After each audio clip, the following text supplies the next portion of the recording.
অসম সাহিত্য সভাৰ জাগীৰোড সদল শাখাই গ্ৰীষ্মকালীন বিশেষ কৰ্মশালাৰ আয়োজন কৰিছে। বিশেষকৈ ষষ্ঠ, সপ্তম আৰু অষ্টম শ্ৰেণীৰ ছাত্ৰ ছাত্ৰীৰ কাৰণে প্ৰথম লিখন আৰু আখৰ জোটনিৰ যি কৰ্মশালা আয়োজন কৰিছে, ই সঁচাকৈ প্ৰশংসনীয়।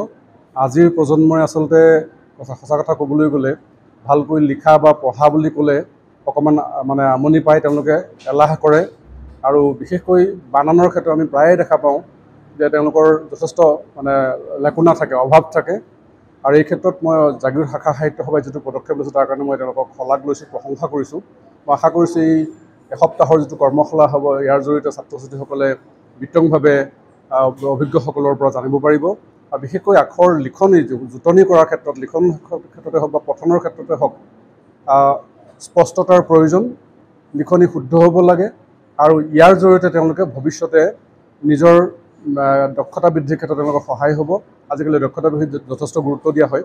গতিকে দক্ষতা বৃদ্ধিৰ প্ৰাৰম্ভিক প্ৰক্ৰিয়া হিচাপে ভাষাটোক যিহেতু বাছি লৈছে সাহিত্য সভাই, এইটো মই উপযুক্ত মানে হেৰি বুলি ভাবিছোঁ, শলাগ লৈছোঁ তেওঁলোকৰ এইটো।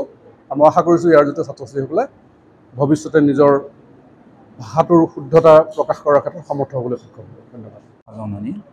জাগীৰোড সদল শাখা সাহিত্য সভাই গ্ৰীষ্মকালীন বন্ধৰ লগত মিলাই অসমীয়া ভাষাৰ এটি কৰ্মশালা আয়োজন কৰিছে। উঠি অহা প্ৰজন্মক অসমীয়া ভাষাৰ প্ৰতি আগ্ৰহী কৰাৰ কাৰণেই এই কৰ্মশালাটিৰ প্ৰকৃততে আয়োজন কৰা হৈছে। আমি ষষ্ঠ, সপ্তম আৰু অষ্টমমান শ্ৰেণীৰ ছাত্ৰ ছাত্ৰীসকলক এই কৰ্মশালাত ভাগ ল'বলৈ দিছোঁ। আমাৰ যিসকল সমল ব্যক্তি আছে, অভিজ্ঞ শিক্ষক আছে, তেখেতসকলৰ জৰিয়তে তেওঁলোকক এসপ্তাহজোৰা এটা পাঠদান শিবিৰ হিচাপে তেখেতসকলক সেই বিষয়ে জ্ঞান দিয়া হ'ব।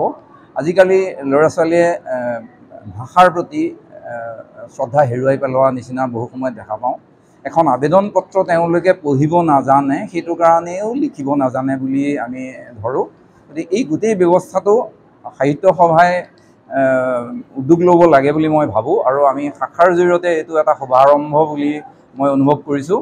আৰু আজি সুৰদেউল এই সংগীত মহাবিদ্যালয়তে আজি আমাৰ অনুষ্ঠান ভাগ আৰম্ভ হৈছে।